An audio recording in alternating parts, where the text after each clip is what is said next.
Hello, everyone. My name is JD Calderon, and this is Indie Comics Explained. And yet again, I brought on another fantastic group of independent comic book creators. So please hit like, hit subscribe, share the video, let everybody know we're here. And without further ado, I'm going to bring in a guy who's covering for the other guy because, you know, the other guy just couldn't make it. The guy that's covering for the other guy that's covering for the other guy. Yeah. How many people did you invite before you invited me? Oh, no. I said it's the guy covering for the other guy. I know. You're the guy covering for that guy. I know. I'm screwing with you. It's all good. How's it going? Marvin Wynn, writer of The Edge from Comicsburg. Oh, I need to change my name. Oh, that's it. Now you just Marvin Wynn. And we have our co-co for the night, Mr. Samuel Vera. What's up, everybody? Yeah. Glad to be here. Damn, introduce yourself. Come on, bro. Oh, what's up, everybody? I'm Sam, the man. crazy man, Vera, host of Catch the Craze podcast, the longest running independent comic book podcast in the game, and also the creator of Forbidden, currently running on Kickstarter right now. Let's get it. All right, cool. There you go. What's up, man? Hey, what's going on? My name is Matt Knowles. I'm one half of Insymmetry Creations with someone else who will introduce herself later on. We always want to make sure we're creating stories you can relate to and characters you relate to and stories you want to be a part of. And we are live on Kickstarter right now with Heirs of Isildur, The Perilous Prospects. The finale we end on Halloween, and we're going to talk about that later. We hope you want to jump on over there and take a look at everything we got. All right, cool. Mr. Tom. What's up, everybody? Tom Hutchison, Big Dog Inc., writer, publisher, art director, all things but the art over here at Big Dog Inc. Celebrating 15 years this year. We got a couple more months in our 15-year anniversary. That's cool. You know, it's funny. I always find it weird that everybody tracks how many years they've been in this business. Like, it's like the one thing I refuse to do. That's because you've been here way too long, JD. That's true, and it's not going to change. How you doing, Steph? Please introduce. Oh, hello. I'm the other half. I'm Matt's other half of Insymmetry Creations. We're here to talk about our Kickstarter that we have going on right now, and also all our other projects, and just kind of talk shop with you guys. So we're here. It's awesome. All right, cool. All right, and last but certainly not least, Mr. Nandor. Hey guys, what's up? Hey JD, thanks for having me. I'm Nandor Fox Shaffer, and I'm the creator and writer of books such as Seasons, Manchild, The Fabled Offering, Lifeline, and I've been making comics for about 8 years now or so, and I have a Seasons Volumes 1 and 2 on Kickstarter right now, so I'm really excited to be here, and again, thanks for having me. Listen, man, you know, it's always a pleasure. All right, so I sent out a question, everybody, but before that, we're going to ask the show question, right? So the show question, are you creating content or art? Now, there's a second portion to this question, all right, because I like to, you know, but there is always too long for the damn header, so I just keep it short. And here's the other half of the question. Are you even able to discern what you're creating? Are you creating content? Are you creating art? Are you even able to discern what you're doing? Can you trust yourself to be able to make that distinction, right? Because I know as a creator, personally, I'm in that forest, and I don't think I can see those. I can't see that damn tree. I can't see it, right? So anyway, Nandor, last man in, first man shot. I mean, first man gets the question. So the first will be last, and the last will be first. Yeah. Mm-hmm. Yes. No, I was thinking about this question, and you know, I guess maybe my shortcut answer is I'm, you know, as a creator and as an independent creator, we do both, or at least I do both. You know, like I'm making content, but I'm making content and art, but I'm making content in hopes to direct people to the art. So it has a function and has a mechanism to it. Whereas I'm hoping, you know, I want the end goal for the consumer or the person interacting with the content to engage with the art eventually. So, and I think, you know, you can be very creative in the content that you create, whether it be videos or polls on social media or trying to engage with people. But sometimes you have to, like, you worry about being disingenuous about what you're creating just to get clicks or just to get engagement. And that's where I think a lot of the friction for me comes from, is like, I have to ask myself, why am I doing this? Why am I making this? And what am I hoping to achieve from it? So I've if I didn't have to make content, I would prefer not to, and I think a lot of creators feel that way. But in the day and age we live in, to direct someone to engage with what you're making, I think it's just one of those necessary things that you have to be willing to do, and hopefully you can do it in a way that shares your personality and how you would like to how you would like people to engage with what you're making. That's fair. Matt, what are your thoughts? So I think that to build on what Nandor said, that we all as creators are creating art in the books that we make and the stories that we write and all that, but you have to create the content to be able to get it to where anybody else is even going to know that it exists. You can't just be like, here's this book I created, it's awesome. Because if you're not putting content out there that's going to drive people back to what you're doing, they're going to get driven to the other 1,000 creators that are out there in the same market space that are doing something that's similar. So unfortunately, I mean, I know a lot of times you can feel like 90% of your day is just writing posts and doing newsletters and making graphics for those things to spread the word about what you're writing. But it's kind of like the necessary evil in this day and age. So yeah, I definitely feel like we're doing both. I definitely know where the distinction point is between the two. But it's just the necessary evil. It's what you have to do to be able to draw people back to the things that you really want them to have in their hands. And that's our stories. All right, cool. Tom, what you think? Yeah, I mean, that's they both basically said it. We all kind of have to make content. It's just a matter of like, what do you want it to be? Like for me, the content that I do has changed a lot over the last, I don't know how many years that social media has existed. So where I sit now is I make art. That's my comics. I work with artists. They make art. We make an artistic product, and it's over here. And I want people to know about it, certainly.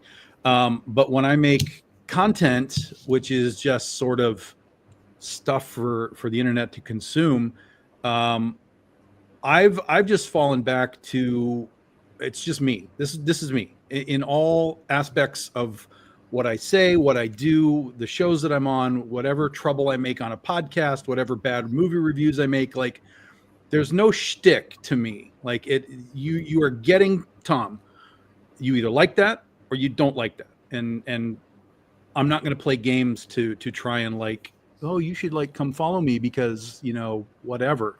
So all my content is like, I like football. You're going to see football posts. I like or hate movies. You're going to see that stuff. Whenever I have a Kickstarter or I'm happy that something happened in my business world, you'll see a post about that. But none of it is shtick.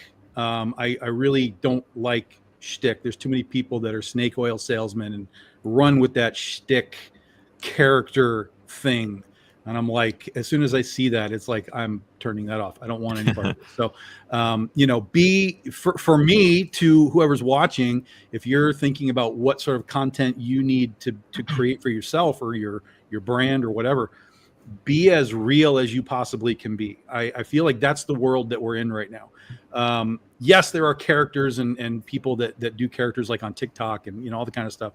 That's certainly can be discussed. But I think ultimately, at the end of the day, the more real you are, the more opportunity anyone who's following you is really following you versus they've fallen into the shtick. And, oh, is Tom going to eat a stupid jalapeno chip today? Like, no one cares. No one cares, right? But if you're authentic about like, Tron is very mid, guys, let's talk about why it's mid, then, people can get engaged with what you're doing.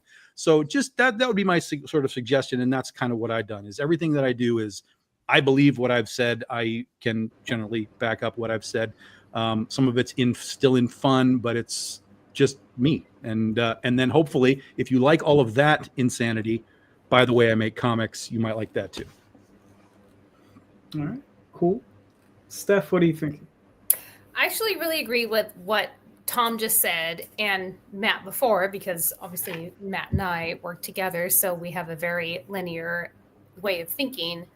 In that, you know, however you feel about the way that something is created is authentic.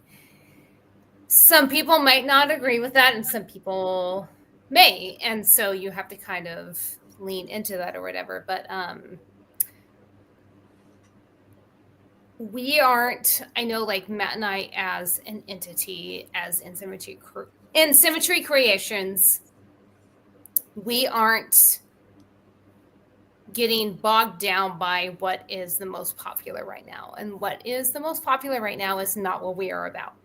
And that is not to disparage or insult or, you know, say that what that is bad, but it is not what we're doing. We are doing family-friendly stories where if you put our book on the coffee table and a little kid comes up and picks it up, they're not going to see X-rated material. Mm-hmm. Yeah, JD. That is selling very well for a lot of people, and that's great. That's not us. So we are concentrating on that when we go to shows and when we do these live streams where we say, you know, it's not hokey, it's not, you know, 1950s kind of like cheesy. There is going to be like some, you know, disparaging like fights between people, but we're not going to go down that route. So that's what we are about. We're going to stick to that. That is what we are about. And anybody that does the opposite, that's great, because there's a lot of money in that, as we have seen. They're making more money than we are usually, but, you know, so, you know, that's kind of like where we're at with that. All right, cool. Sam, what are you thinking? I'm thinking that, see, I'm looking at it from a different perspective. I'm looking at, I love to create stories and I love to draw. I absolutely hate having to create posts all the time and create marketing material and constantly trying to get that advantage, but it's a necessity. You know, shout out to Marco, who's another artist, and he reached out. He's like, "Hey, you want to go online and draw?" I was like, "Oh, hell yeah!" Right? And so we're drawing last night, and I was just gonna do a quick little drawing, and then he was like, "Hey, why don't you add a dragon?" And I was like, "All right, let's do it." Right? You know, so I was just having fun, and it just brought me back to why I'm doing it. The other one just feels like work. Drawing just feels like life, like it's an extension of me, and then everything else, having to create content, having to create videos, having to do all this stuff, and every day, you know, making sure that, you know, because there's so much talent out there, right? And that's the reality. And, you know, we don't have that that budget or that reach, right? So you have to try to, even with the algorithms not working in your favor, right? Because, you know, you post something today and people who are following you won't see it for like 5 or 6 days, right? It'll show up on their feed like, you know, a week later. So you have to constantly grind and put it out there to hopefully somebody sees it. Hopefully it lands on somebody's feed. Because you just don't know. You just can't leave anything to chance. So, yeah, I feel like I spend the majority of my time creating content versus actually, you know, doing what I wanted to do is create stories and draw every day. So, yeah, but, you know, you have to do it, unfortunately. Cool. Marvin? Define content. Define content.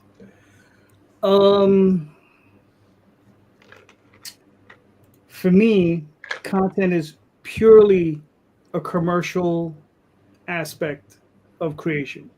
You're not making stuff for yourself. You're not making stuff for your soul. You're just making stuff to sell. You just might as well be selling a widget, a pen, a nut, a bolt. It doesn't matter. So you're talking about something that prevents churn, right? Excuse me? Churn. Churn? Yeah. You mean something you just churn and burn? Yes. Pretty much. Okay. Just want to make sure. I mean, you can be creative and still churn and burn. Right. Right. But, but I'm talking about there are people who specifically, like Steph said, who look for what's hot now. Mm-hmm. They do whatever creative mechanics they have to go through. They put in that 10%. They create whatever pap they're going to create, and they put it out there as quickly as they can to make as much money as they can. Right. Yeah, I mean, so using that as the definition, I don't think anyone here is doing that. Or is anybody doing that? So and I've seen it. Like, is anyone jumping on the K-pop bandwagon right now? Because that's what's in right now. So I think each one of us is doing our best to create something that's important to us and not important to the algorithm or to the churn. Mm-hmm. So I mean, when I say churn, you're creating, like you said, you're creating something so you don't lose your audience. So it's the Disney, Warner, etc. way of doing things where I want to keep your subscription active. I don't want you to go anywhere else. I want to make sure that every month I'm getting your $20. So that's churn. You don't want to lose anyone ever from having eyes on you. So that's where whatever's hot, let's do that.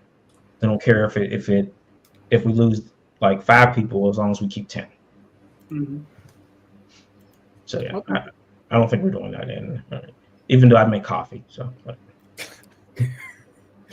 Well, you got to remember the question isn't because I'm accusing anyone. Yeah.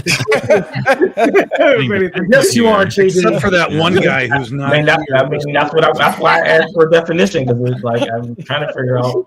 Like, I don't think anyone has that, but I know, like they were saying, is like it's what drives money changing hands. Like you said, that those Kickstarters are doing hundreds of thousands of dollars for churn. It's churn. It is what it is. What's important to what eyes are on this right now that I can make a quick buck and then run to the next thing as soon as it becomes popular. Right. Okay. Mm-hmm. Yeah. I mean, there's a book out there right now.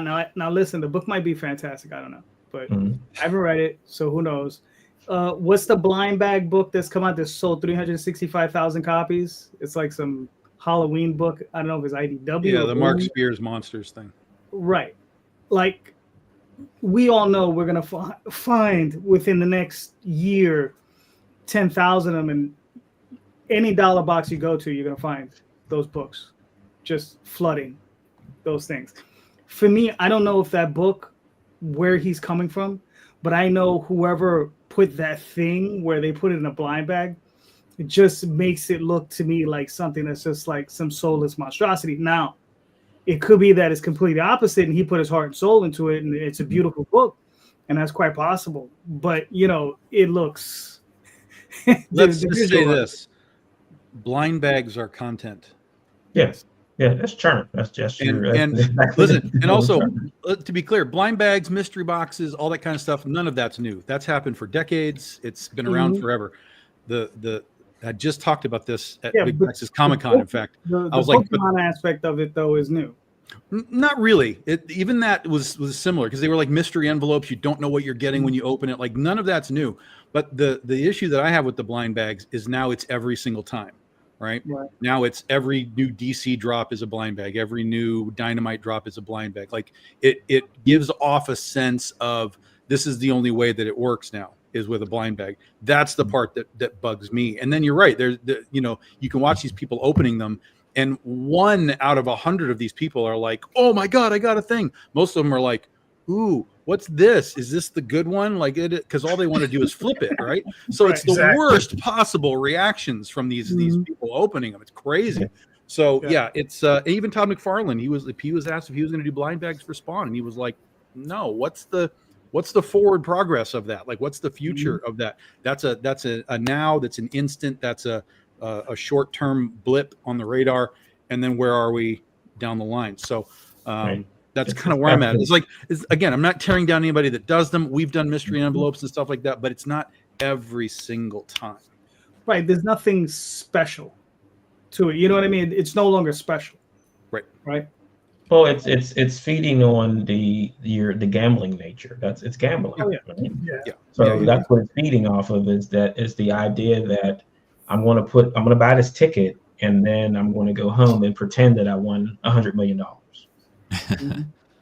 And then I already spent the money. I don't even have it. The numbers come up, I lose, and then I lost that rush. It's Vegas, right? That's why people go to Las Vegas for the rush.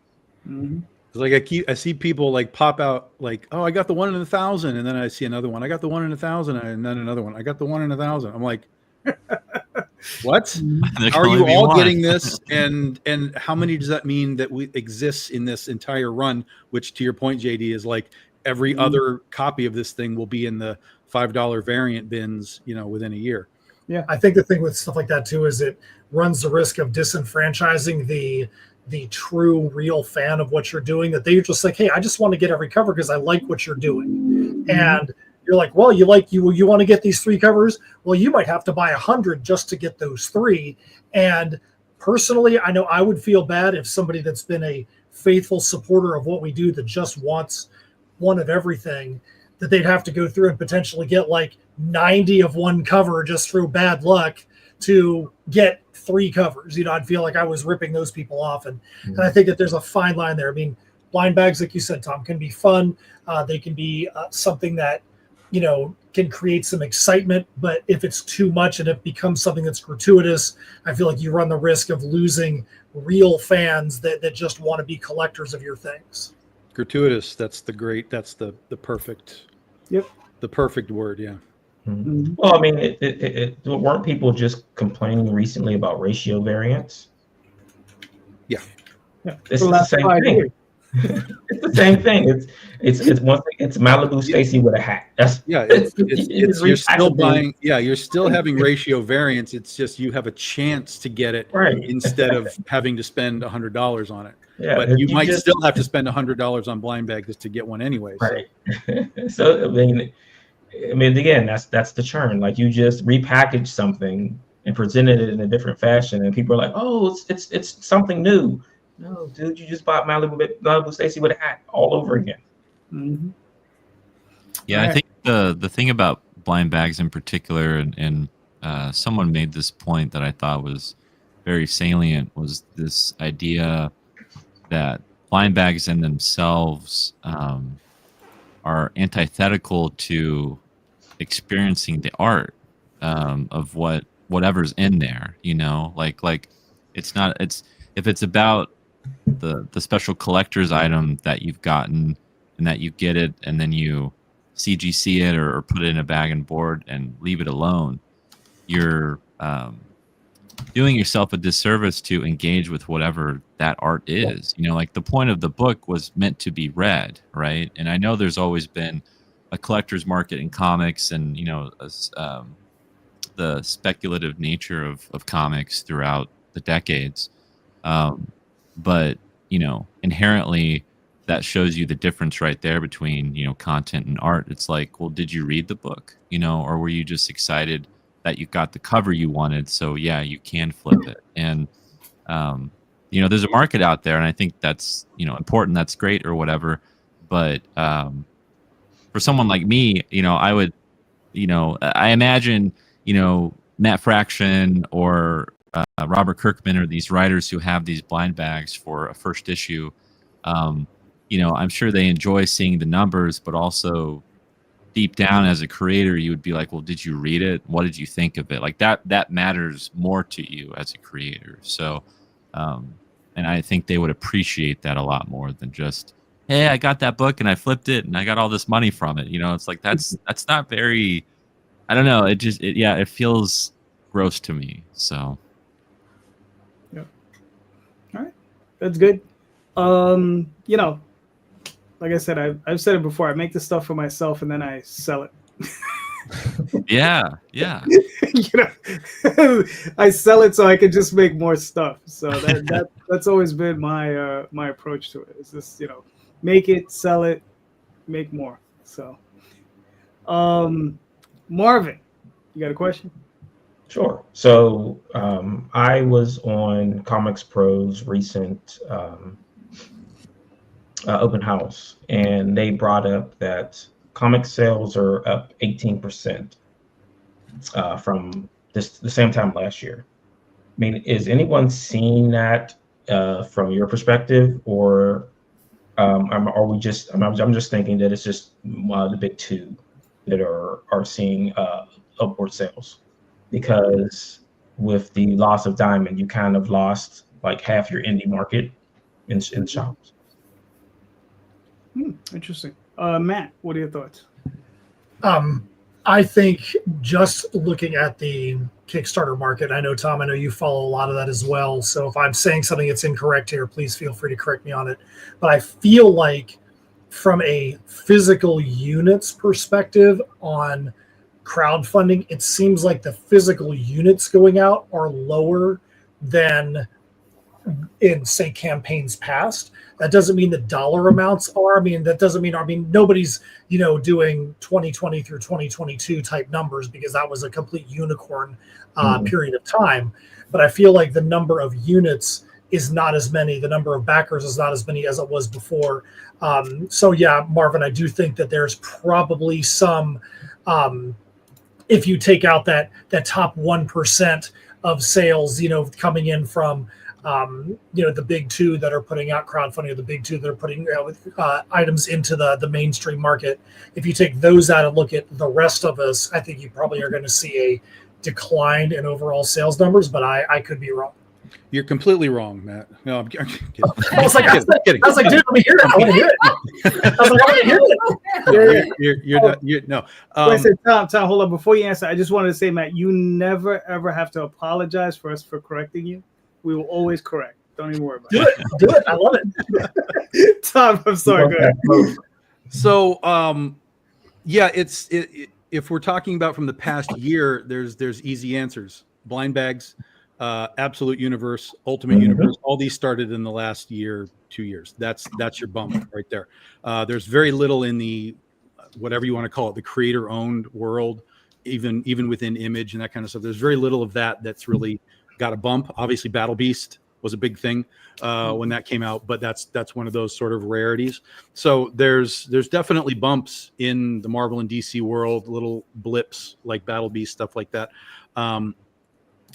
And from what I would understand, I wouldn't think that what Marvin's quoting, those things, that's got to be essentially LCS numbers, not like the entire world of comics, including the UK and wherever else we sell comics. It's got to be an LCS number that they can sort of quantify. Right. And so it doesn't surprise me that we're up a bit. I would also ask if those numbers include trade paperbacks, omnibus, things like that, because those clearly have had a spike without any question. Those types of books have been spiking. So, yeah, I think there's very easy answers as to why there's a little bit of a bump over the last year, despite the crazy, distribution stuff. Right. As far as what Matt's talking about with Kickstarters, yeah, Kickstarters across the board are down. Whether it's money down, whether it's backers down, they're all down across the board. Everyone, even the guys that were at the top, they're still, killing it in their sort of their percentile. But you can go back and just look through their campaigns, and you can see the drop down. It's just across the board. Crowdfunding has come down. I think with crowdfunding, we had a golden age, which was sort of that 19, 20, 21, 22. And now we've kind of mined that out. And now we're in the silver age of crowdfunding, and you can still do well in it. It's going to take a little more work to do it. You're not going to be seeing that big hefty payday that we once saw back in those early days anymore, unless you're really, really hustling and you've kind of found a niche for yourself. So yeah, the crowdfunding is definitely down. And I think that it being down is going to open the doors for people to sort of weather the storm of the drop off. Anyone that can maintain their consistency and just kind of keep going. There's going to be a lot of people that are coming into the crowdfunding space. It used to be you came into the crowdfunding space and you were kind of like, holy crap, we did really well. And now we have to ship 500 packages and we don't want to do this anymore, and they drop out. Now we have people coming in going, oh, crowdfunding is really cool, like this is really great, but then they're not making enough money to continue, and then they'll start to drop out. So I think we're in a shakedown period for crowdfunding, and if you as a crowdfunder person, whichever platform you use, if you can maintain consistency and at least be successful enough to be paying your bills all the time, consistent, you will come out the other end and start to see the light when we get to the other side of the light. Cool. Steph, what are your thoughts? Can you remind me what the question was? Because I feel like we've gone like two separate ways.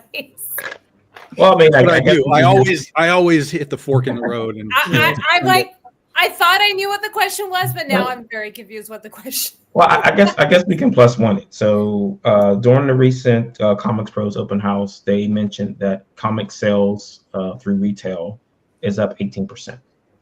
But at the same time, the shops have lost a bunch of indie titles because of Diamond. And then we can add on, are you noticing a drop off in pledgers in Kickstarter?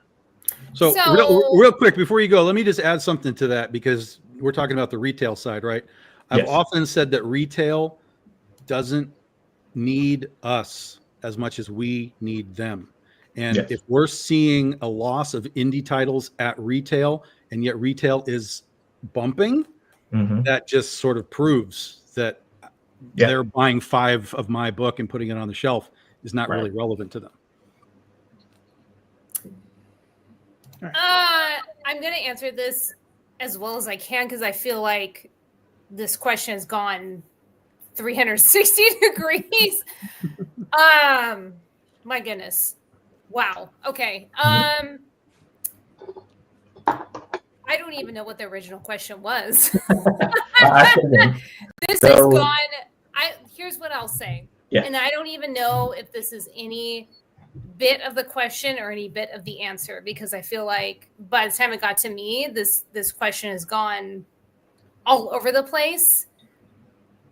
We can't compare what's happening right now in LCSs to what's happening on Kickstarter. We never can. From what I've understood, and this may be not at all what your question was, because I at this point I'm a little lost. Okay.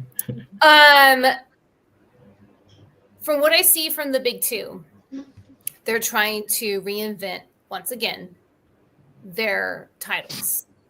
DC is doing like absolute titles, absolute Batman, absolute Superman, and all that kind of stuff. What that means for Kickstarter is completely different than what it means. I don't know. I feel like this question has gone sideways so much that I don't even know how to answer it. So I will say you cannot compare what you're doing with an independent title on Kickstarter versus what is left with the LCS, and that has been the true answer for several years.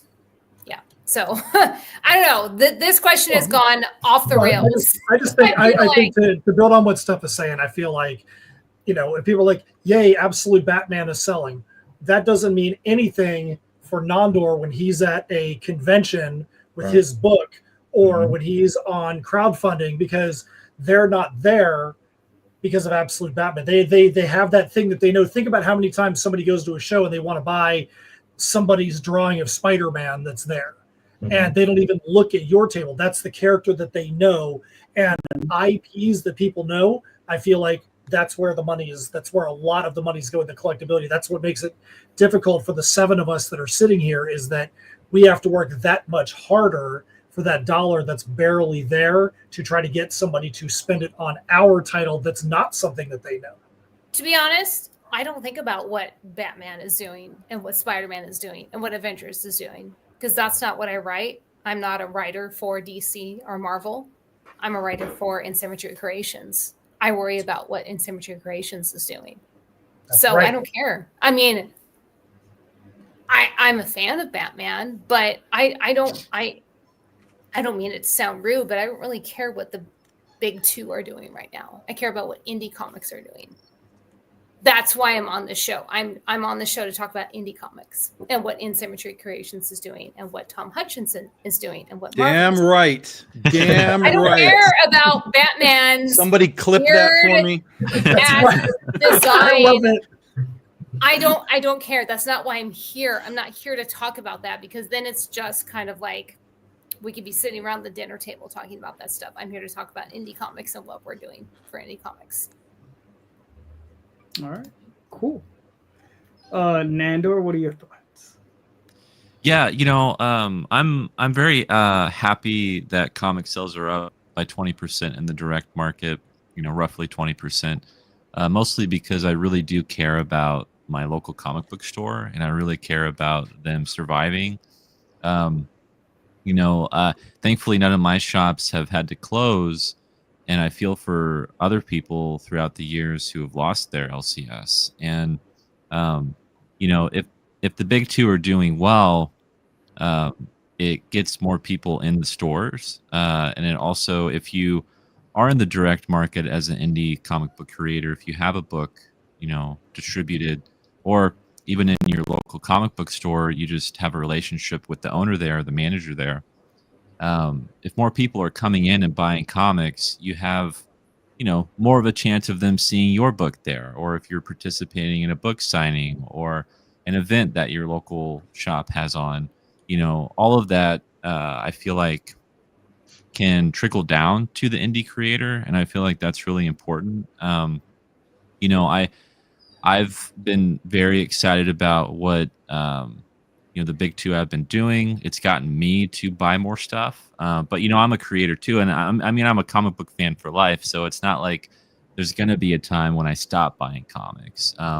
Whether, I'm always buying indie comics, but hey, if the big two are doing cool stuff, I'll buy those too, because I just love great stories. So whether it's in the mainstream or not, I'll be there. And I think that, with Kickstarter in particular, they are totally different markets, right? Like that's the difference between, you could go to a customer at a comic shop and they may not even know, that Kickstarter exists or that crowdfunding is a thing.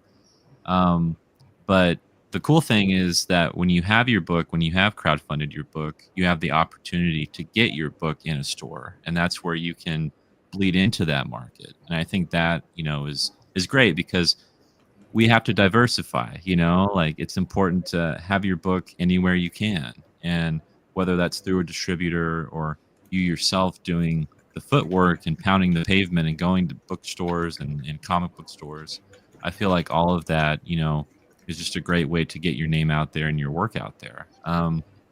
And I definitely haven't really felt, I would say, the drop of backers or pledges when it comes to my books. But I have seen a lot of people struggle and a lot of people stop, making comics in the crowdfunding space, in the indie space. And that sucks, and I hate to see that because I understand why. Like, I understand how hard it is, and I understand how difficult it is to maintain something, especially if you're a first-time creator and you're just now getting into making indie comics. There's definitely, it's still the best time, I feel like, to make indie comics. We have so many resources and there's, so much knowledge out there on how to do these things. But it's the expectation level that has to change. And, you can't look at other campaigns and expect, hey, I'm going to make that much. You have to look at the history of this creator and what they've been able to do and try to replicate that and manage your expectations of what your goal is and how many copies you think you'll sell. So I think all of that is just really important. But yeah, at the end of the day, I'm very happy to see those numbers, and I'm happy that comic book stores are doing better. And someone did just bring it up, and that was going to be the second part of that, is that Gen Z has discovered comic shops. Like, Gen Z has pretty much rejected digital, and they want physical things. Well, but I think I think there's another step to that too. Something that I've been kind of seeing and thinking about is all these Gen Z kids are coming up on manga, but manga for the most part is all finite, right? You have your book series and then it's 1 through 10 and you're done. That's all there is. Yeah. At some point you're going to be like, I need something else. And this is part of why I think that the trade paperback market is bumping, because the kids that buy manga want bigger chunks of material, and so when they go into the comic book store, they're buying trade paperbacks. They're buying stuff specifically. Like I was at a comic book store, my local comic book shop sells a crap ton of Invincible now because the TV show came out, and Kirkman's making those sort of smaller editions, smaller size trade paperbacks of Invincible. And every time I'm in his shop, there's younger people that have those books in their hands. So I think that we're seeing a shift, not away from manga to comics, but I think we're seeing kids growing up and being like, well, I've read Death Note 8,000 times. What else is there that I can read? That there's a lot of it. Spider-Man, Batman, Wonder Woman, whatever. Here's the new stuff. Right. I think that's I just wanted to point out, I think it's so interesting. Maybe this is just kind of a tangent or side note, but I think it is so interesting, and it shows how powerful the format of your book, how that can change the perception of it. With DC doing their smaller trade paperback size books, and then Kirkman doing that with Invincible, and then that size being able to, because it's like the size of a manga title. It's so interesting how that can affect the way someone, the psychology of how someone would pick something up and feel like they can approach that, whereas they look at maybe a regular size graphic novel and either just doesn't feel right in the hands, or they think it's a coloring book or whatnot. But I think experimenting with different formats with your own books can really help you with that too. I know for Steph and I, we had an interesting experience where we used to do a lot of steampunk festivals, and so a lot of them were. With what we do, we've got a bunch of stuff that really shouldn't go together: steampunk, comics, and metal music. And we, at one point, had a bunch of comics out there, and then some of them we put into a trade paperback. And there were some issues that people wouldn't even take a look at. But as soon as there was a spined book on the table, and they're like, "Oh, there's a book! It's a book now. Well, let's take a look at that." And we started selling a lot more of those trades. So. Yeah. A lot of the things we do have got spines. We do Heirs of a Sealdor that we'll talk about later are all 44 to 56 pages, but there's a spine and there's something you can put on your shelf and see the title there. And it to play into the perception. It was really weird watching people that were like, I'm not even going to look at this comic medium over here because that's for kids, but I'll take a look at your books. And we're like, dude, this is in our minds, like this is literally the same content here that's here. But if that's what's going to make you take it seriously, go for it. We're good. We'll roll with that. Right. Yeah. All right. Cool. Sam, what are you thinking? When you look at the statistics, I think 2024 there was a big spike on Kickstarter for comics and indie comics, and then 25 you saw the not safe for work material just take over. And that's where you see the biggest percentage on Kickstarter.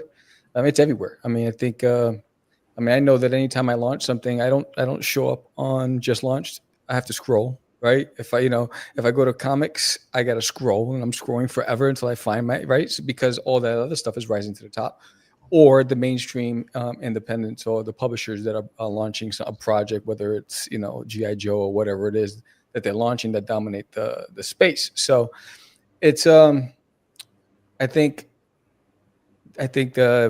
slow and steady, right? I think slow and steady, stay consistent, keep putting out your material. Eventually you'll find your space and your market. But I think a lot of people jumped on the adult content bandwagon, and adjusted their strategies to try to capitalize on it. But I think I think to Tom's point and to Marvin's point, these are moments in time, right? And eventually, storytelling is what people want. People want to, they want to dream, they want to escape, they want to, go on different adventures, right? Because some people can't go on vacation, so this is like their way of getting out.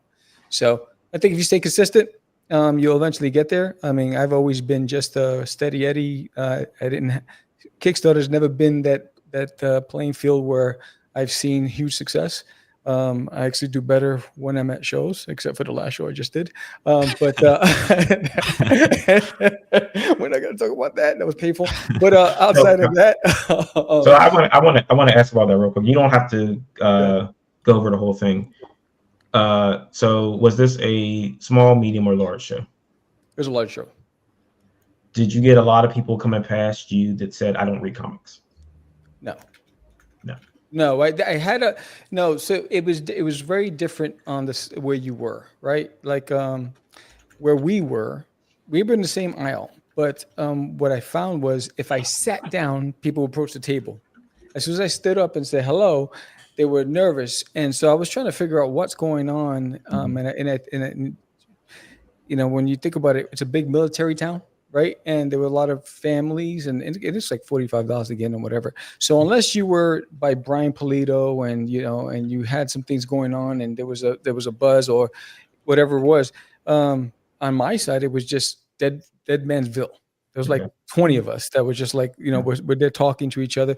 So, and it's a very unsettling place to be because normally I'm in my element when I'm at conventions and this one was tough for me.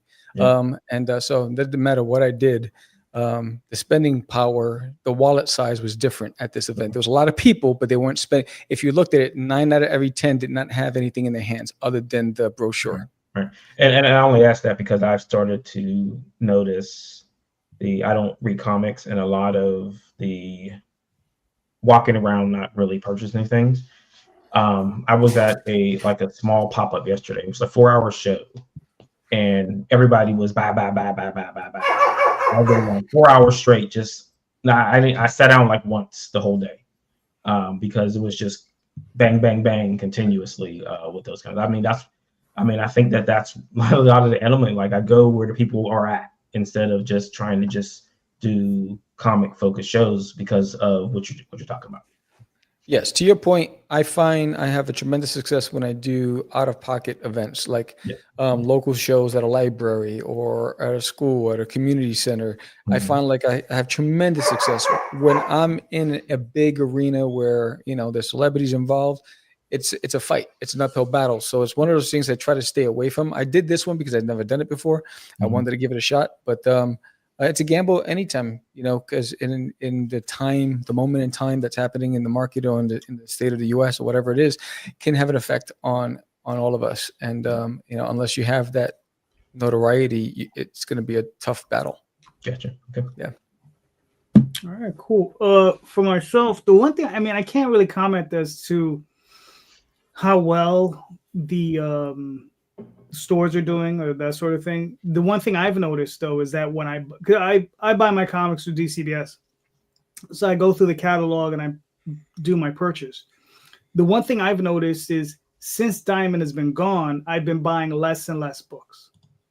Right, there are less and less books that I'm interested in because mostly what I would buy is mostly indie books. I would occasionally pick up a Marvel or DC comic. I mean, not a comic, it's a trade, a hardcover, omnibus, something along those lines.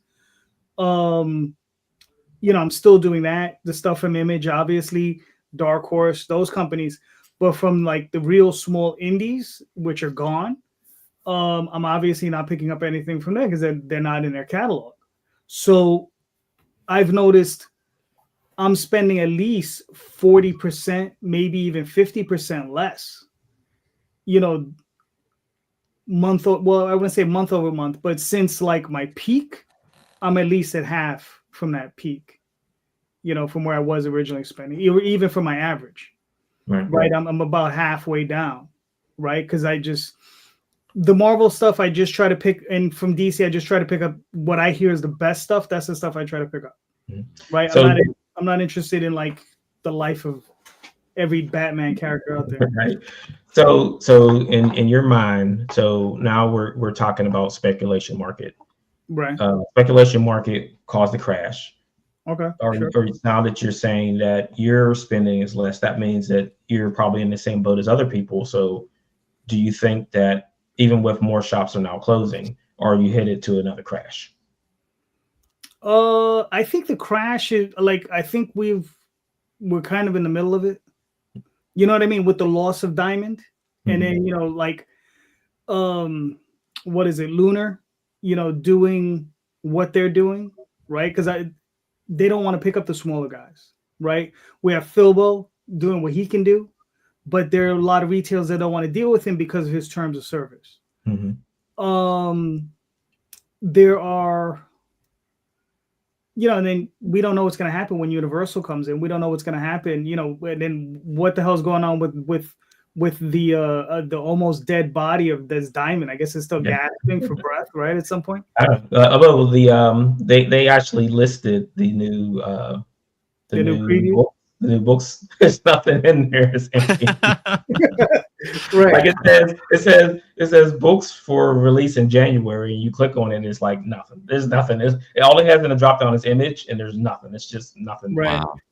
Yeah. But I mean, last time I was on the show, I told you that there was another distributor in the space, IPG. Okay.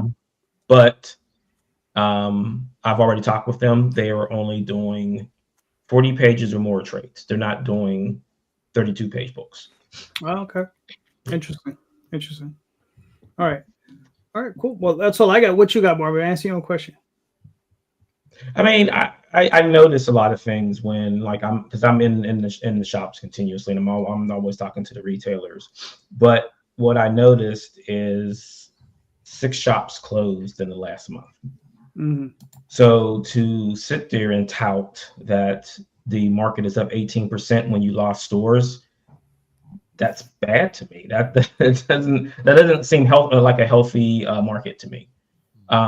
And I think that, like what I was just saying, is that if everything is being backed up by speculation, which is what I think it is, then that 18% is going to drop into the negative within by the middle of summer next year. Because once people are over the blind bags, they're over the absolute stuff, and they're like, what else do you have? And at that time, you'll be launching X-Men again for the 15th time in the last 6 months. Those people who are in there now are going to walk away because you don't have that secondary book to offer them. You don't have that indie book that says, oh, you don't like that, when you try this, because it no longer will be there because you don't have a distribution point for it. Well, I think you're not wrong, but I think because no one can quantify the numbers, yes, we still have to always look at, like what we just talked about in this discussion, Gen Z finding comic book stores. Mm-hmm. That could very easily account for at least some portion of that percentage, as well as these new universe types of launches. So if Gen Z is finding comic book stores, that's what we want, obviously. Yeah. And that might not affect floppies, like the monthlies, but that could help maintain the book market. Because there's stuff in comic book stores that isn't in Barnes and Nobles and all those kind of places where they would have got their manga from. So they're clearly like venturing out, like, well, what else is there? How do I get this stuff? Oh, look, there's a comic book store. Holy crap! Look at all the. Hopefully, anyway, look at all these trade paperbacks, and then they can dive in. So you're not wrong, but I think that if we have just a hint of hope that Gen Z is hanging around, not because of blind bags and that kind of thing, that they're there for, I want more content, then we might be able to at least maintain, through the next year or so, until all the distribution stabilizes and, maybe Lunar opens their doors to more indies and whatever. Right. And then you said about the data. So that's why, like, the Comics Pro introduced was that Comic Standard. I don't know if anybody's heard of that. Where they're trying to quantify all the data into one source. So it's not just that format with that barcode, or you're swapping the codes, or I don't know what the code should be, and then trying to figure out where everything is really going and where it's coming from. So, I mean, if that becomes a thing, then all the it will actually be a standard for data in the comic industry. Yeah, that's good. Yeah.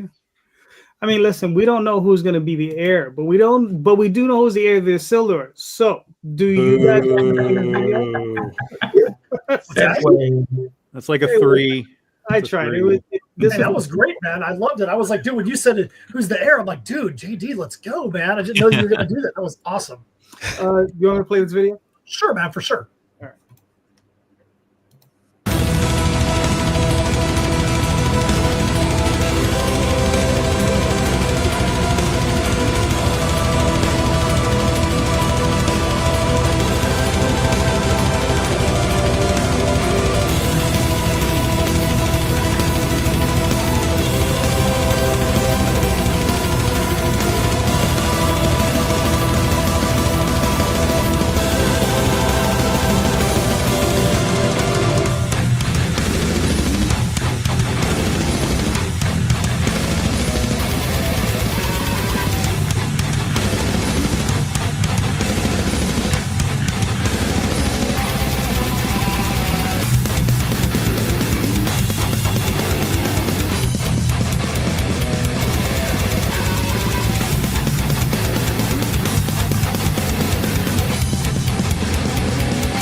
So yeah, that's the video for our campaign.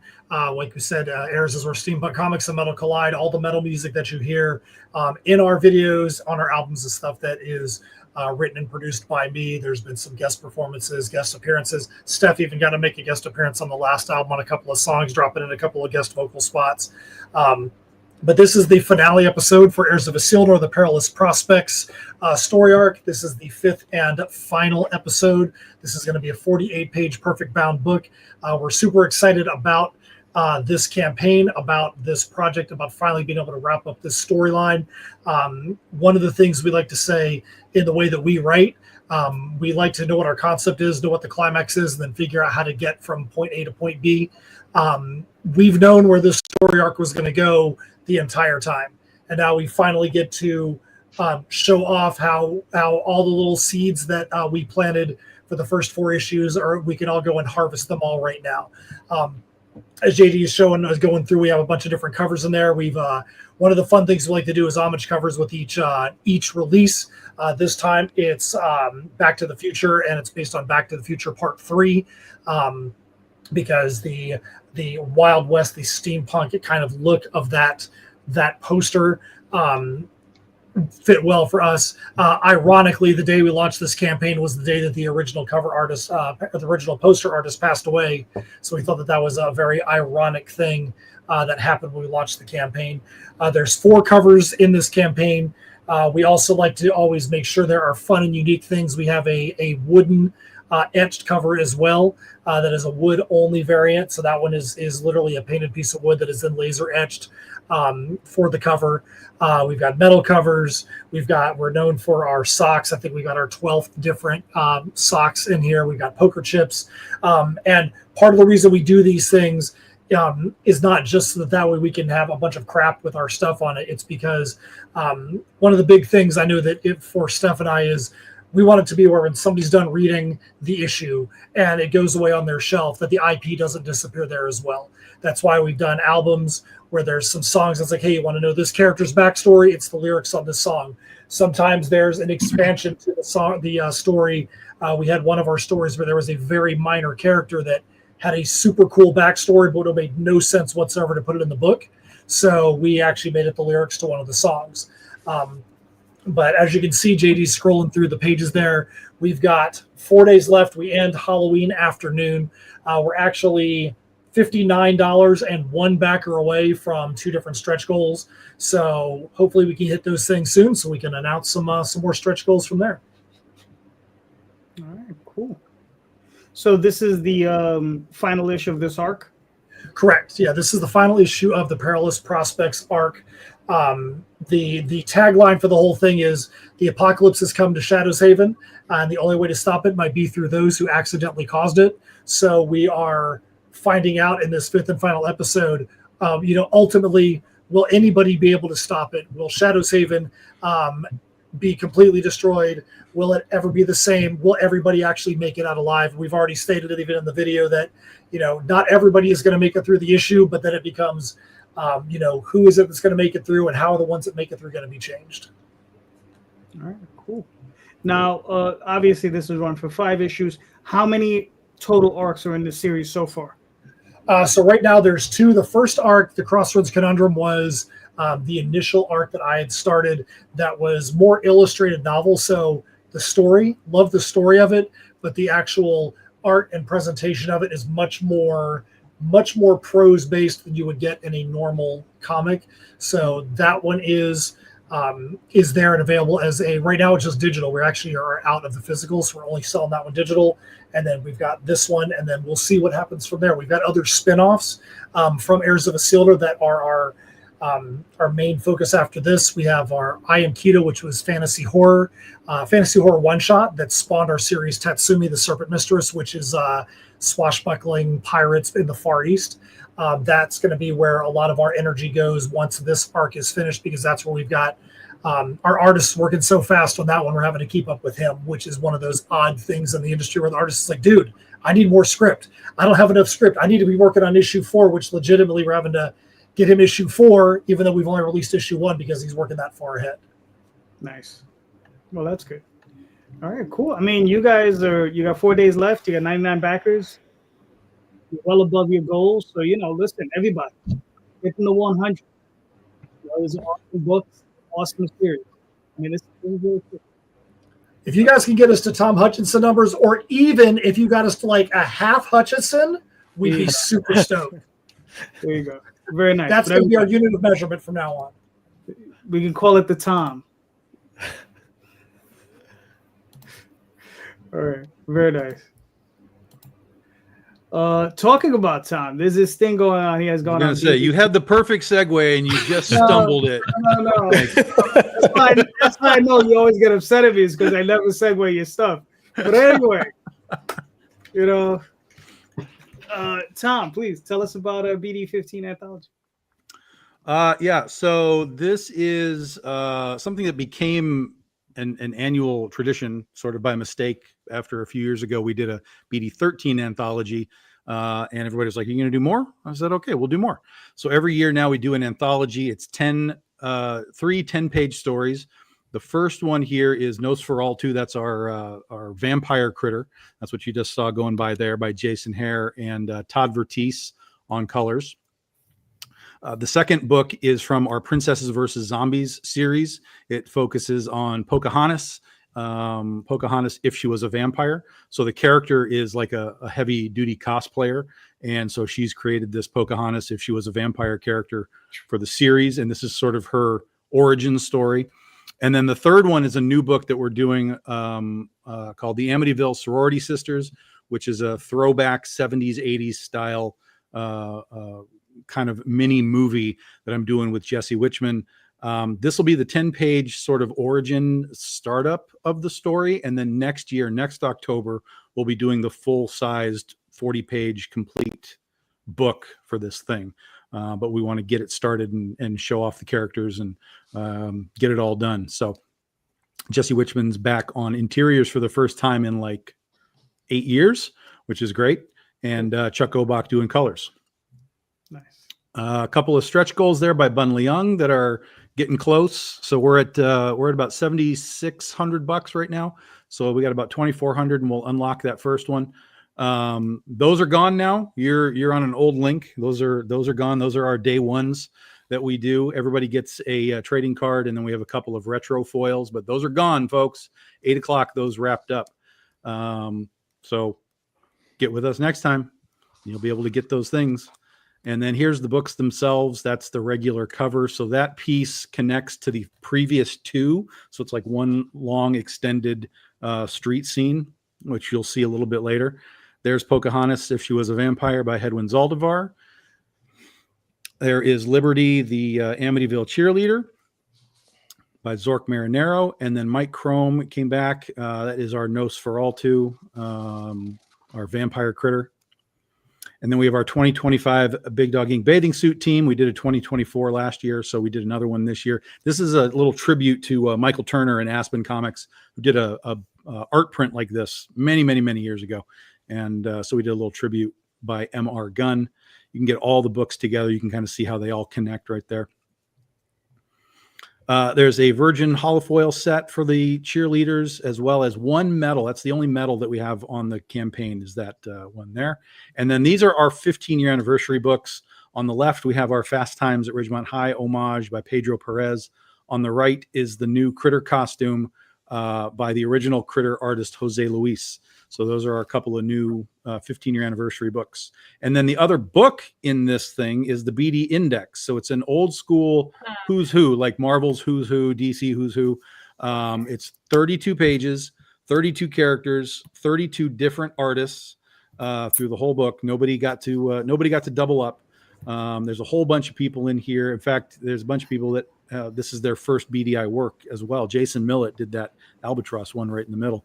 So we have classic characters and artists. Jen Broomall is in this.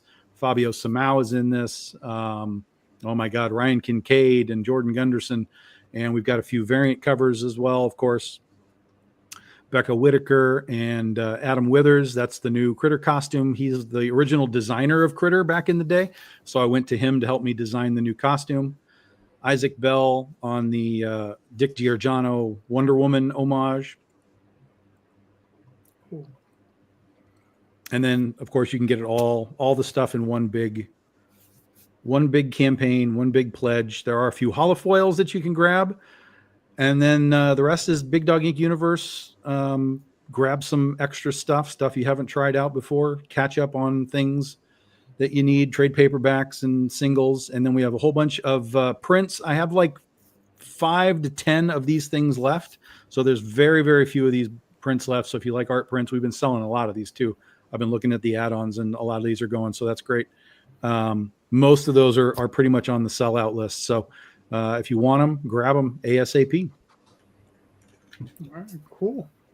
And we just launched last night, so we're just hitting our first 24 hours. So we're at $7,600 and I don't know, 112 backers or something. So it's been really good. And like I said, we're about 2,400 away from the first stretch goal, which is Bunley Young. He does our chibi magnets that we've been doing. So the first one is Nosferatu, the vampire Critter, and then the second one is Critter in her new costume. So we're looking at getting those, hopefully at least one of those unlocked in the next few days. See a lot of cheeks there, Tom. Yeah, I told you it's an old school 70s and 80s book. And when I told Jesse Witchman that, he was like, I get it. I know what you want. I was like, yep, you're doing just fine. I do have to jump off. Matt's gonna do the whole Ensign spiel, but I have to jump off. But thank you guys very much. No problem, Steph. Take it easy. Appreciate it as always. Thank you. Bye-bye. See ya. Okay. All right, so you had 113 backers. You're $7,600. So Tom, you're well on your way. You're doing well. You're good. We're doing it. Oh, look, there's another one. All right. That's enough. So, but the good news, Matt, is that you're already at half a Tom already. Well, we're at half a Tom already, but I want half of a golden age Tom. Okay. Well, yeah. That. Come on now. All right. Hold on. So let's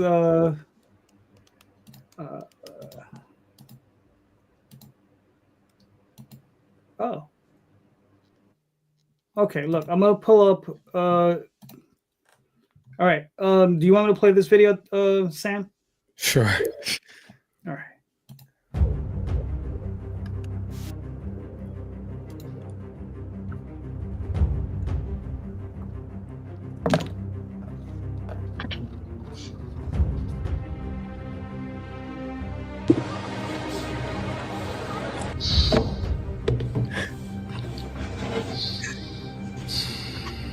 What troubles you?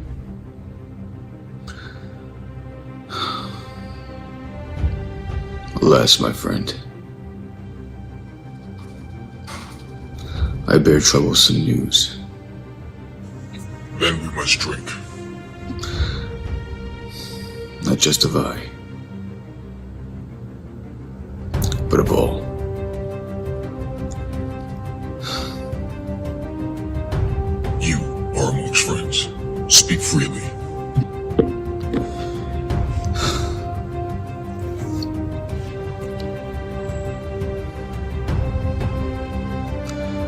regrets, my brethren, have fallen at the hands of Nokron. How many? Not just one, but all. All? Impossible.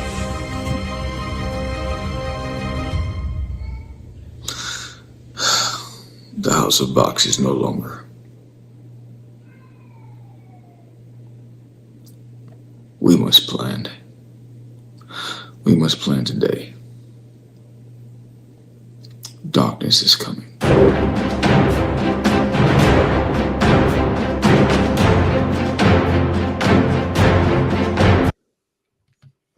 Sam, you have to finish that out and then put it up on Tubi.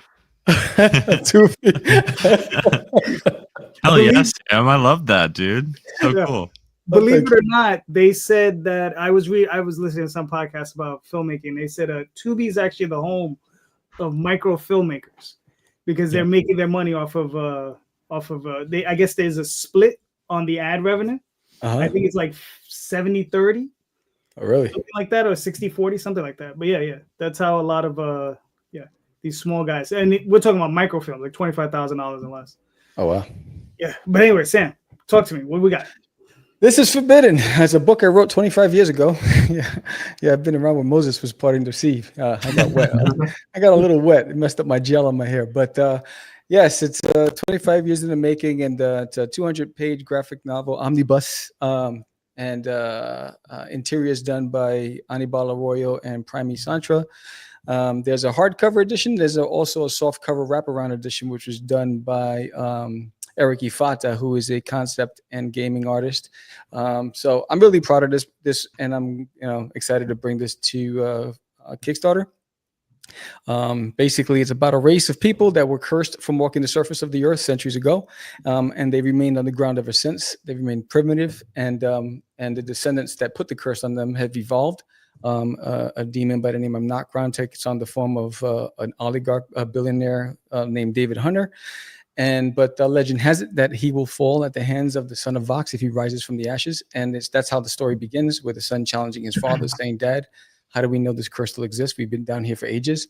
So the father imprisons his son. He locks him up. He says, until he gets rid of his thoughts. He says, so the son commits the ultimate sin against the family. He commits murder to escape. With the aid of his love interest, Arius, and they go to the surface, and that starts the series of events.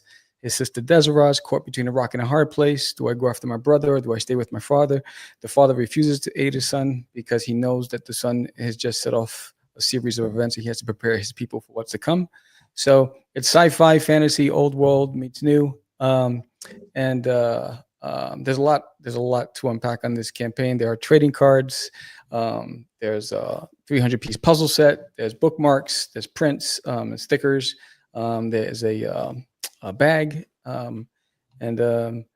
There's 5 super backer levels. There's 2 already been claimed, and you get everything on the campaign. Plus, you get to be drawn by me as a trading card, and that'll come in a pack, a gold holofoil pack, and you become a character, and you get to pick between 5 different types of characters, whether it's a mage, a sorcerer, a ranger, and then you come in a nicely sealed gold foil pack, and you can brag to all your friends that you're a character in the Forbidden Universe. Plus, you get a bio, and it's also featured in the book. So on the back of the book, your character and the bio will be in there as well. And if you back this campaign and you back George Medina's shameless plug, you get that print that you just scrolled by. That's Duty as Conan. You just passed it. Yes, that's my homage to Conan. Says Duty as Conan. Can't forget the Dudester, right? Because he's coming back with issue number 8 next year. I'm really excited about this book. Again, there's a soft cover and a hardcover edition, and that's the crew that worked on it. Barbara Savoji did the colors for the book. George did the letters. He does the letters for all my books. It's pretty dope. All right, cool.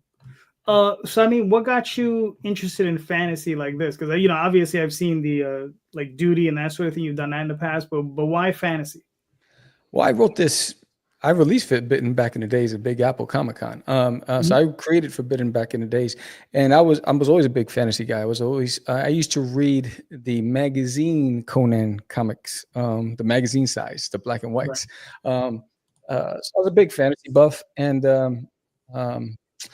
I just know that I started with the name Sin when I first wrote the book back then.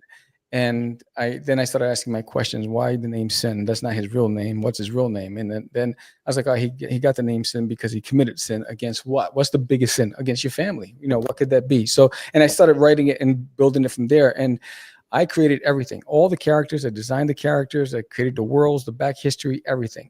And then I just put it in a binder and I put it away. And then I met Anibal Arroyo at a Star Wars Comic Con. And he started illustrating it. And then when I left comics, the project just ended with it. So back then I only released 2 issues. And so now this has all 7 issues collected in one big book. All right, cool. Well, you've met your goal. You got another 17 days to go, so there's plenty of room there to grow. Yes. Every 10 backers goes into a raffle. And I raffle off a lot of free great stuff. And then we are 396 backers away from the first secret stretch goal. So there's a lot, and we've already unlocked 4 of the 8 milestone goals. So we're on our way. All right, cool. You're currently about 25. You're currently about 25% of a Tom, so you should be fine. Right? So, half of a half. All right. All right, cool. So here we go. Sorry about that, Nandor. Do you want me to... you gotta give me. You didn't give Sam or me a good segue. Like this. He was just usually only the first person gets the good segue, and everything after that is just a shit show. You gotta save them. You gotta save them for other guests. Yeah. Do you want to play this video? No, it's okay. I'd actually, it's just me talking about the book and kind of my history, and I'd be happy to talk about it here. But yeah, so this is Seasons volumes 1 and 2, the trade paperback editions. This is my origin story in comics. This was my volume 1 was the first book that I ever put out. I was just 20 years old when I put out the graphic novel, and I released the volumes as these collector's edition hardcovers, and I'm all sold out. And Anthony and I are working on volume 3 right now, and I knew that there's no point to release a volume 3 if people can't catch up, right, and read the first 2 volumes. So this is the first time this series has ever been collected in trade paperback edition, and we have new covers by series artist Anthony Gonzalez Clark, as well as some variant covers. But Seasons is a supernatural planned 4-volume graphic novel series that's kind of James O'Barr's The Crow meets M. Night Shyamalan's Unbreakable. It is a supernatural series that follows Fletcher Eames through 1 year of his life, and with each passing season, his abilities change. So he's having to face different foes with each book and take on different emotional obstacles to find the man he was always destined to become. So it's kind of a late coming of age with some different flavors of horror, superhero, and action adventure story. So it's a passion project of mine. By the end of it, it's going to be about 500 pages, and this is what got me started in the crowdfunding space. And I definitely consider it still my flagship series. It's the one that people always ask me about and always interested in, and I'm really proud that we're able to bring it back for people. All right, cool. Now, why the hiatus? Yeah, so there's a couple of different reasons, but the main thing was it was important for me to diversify my catalog. I really wanted to work on other projects and not just spend all my time on Seasons, since it is such a huge book. And so I worked on Man-Child, which I'm still working on, and Lifeline and the Fabled Offering, and worked on some anthologies. So when volume 2 was finished and we started working on volume 3, I knew that, hey, I want to diversify my catalog and prove myself as a writer, because I don't just want people to think I'm a one-trick pony or I do just this one series. And so I also wanted to bring new readers in, people who may like Lifeline or Manchild or The Fabled Offering. And hey, like I also have this other project that I'm really passionate about and that, started my career, so to speak. And so, and then Anthony was always working on other stuff as well. So we finally got to a point where we could commit to ourselves that, hey, we're ready to lock in for volume 3 and let's roll out the red carpet for this series again and have people rediscover it. Okay, cool. So is the third volume, how many pages are you looking at? Yeah, so the third volume is going to be near to 150 pages. So it's a big book. It's going to be the largest volume yet. And in this Kickstarter, there's actually an ash can for the next volume. So for people who have read the first 2 books, you can get a sneak peek at what's to come in Fletcher's journey. And it's 28 pages, and it's an all new chapter that's never been published, never been seen before.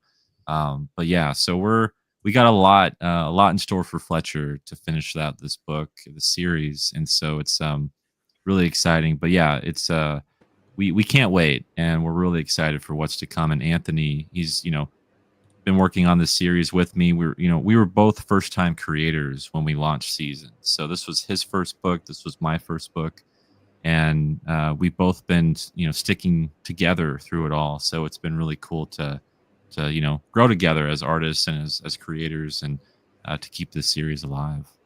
Do you feel like you've got an inroad into the manga world there? Because looking at the art, it seems very, very much akin to what people in the manga world are actually into. So do you feel like you've got a way to be able to market to try and get some of that fan base into your title?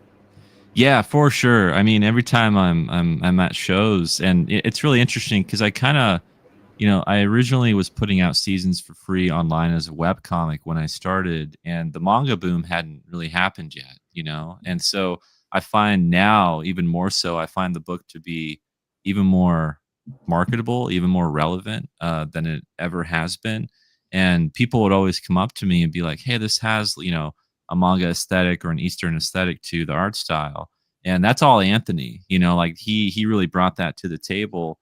And it was something that I appreciated about his work, but I didn't realize, how hot that would be eventually, how much people enjoy that style. And so, I loved his work just because I loved working with him and what he's able to do with shadows and lighting.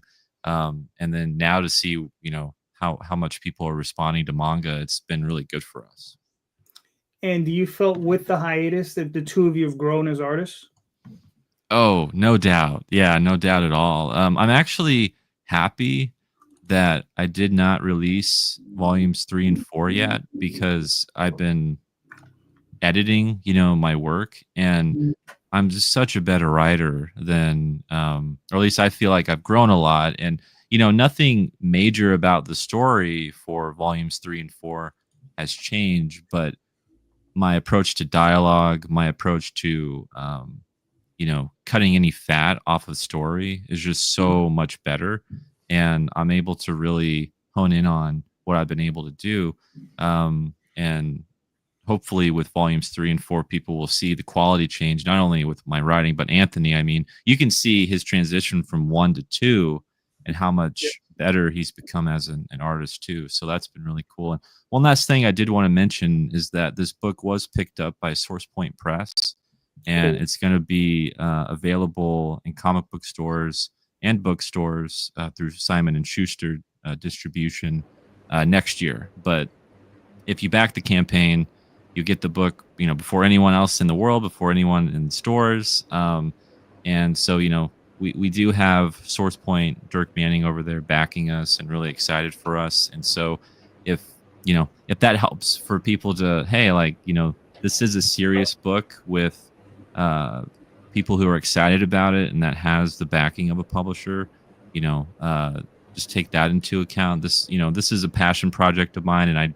complete it either way, but it's been really good to get that validation and to be able to get into the direct market. Dude, that's awesome, man. I've got high hopes for a Dirk Manning-led Source Point, so that's good that you got your book on there. Thank you. Yeah, I love Dirk so much, and he was the first one to really look at Seasons and talk to me about it and give it a chance. So, and I know he's really excited about it, and he's going to be sharing it out on all the Source Point socials and whatnot next week. So it's a good time for sure. All right, cool. Well, you're well on your way. You got 24 days. You got 51 backers. You're about, was it 40%? Yeah, Oh, yeah. Yeah. So I mean, you're well on your way. So you got to do a little bit of hustling, but I think you're gonna make it. So you're not gonna. Yeah, I think I got like 21 podcasts lined up, so we're all good. Oh, all right. Yeah, there you go. Oof. Yeah, there's the schedule for you. So but I think you're only at about 30% of time. So Right. Yeah. All right. So who do we got next? Mr. Wynn. Who? On the Edge. Do you want me to play this video? You can. I know I can, but There you go.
All right.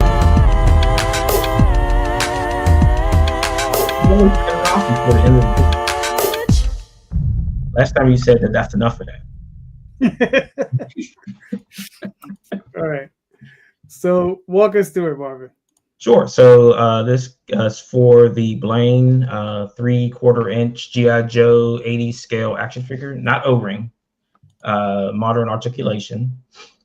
And the Blaine one-shot comic, which sees Blaine going into Las Vegas to pull out an asset that has information on the edge that he's trying to sell so he can get more money to gamble, because everything's about gambling.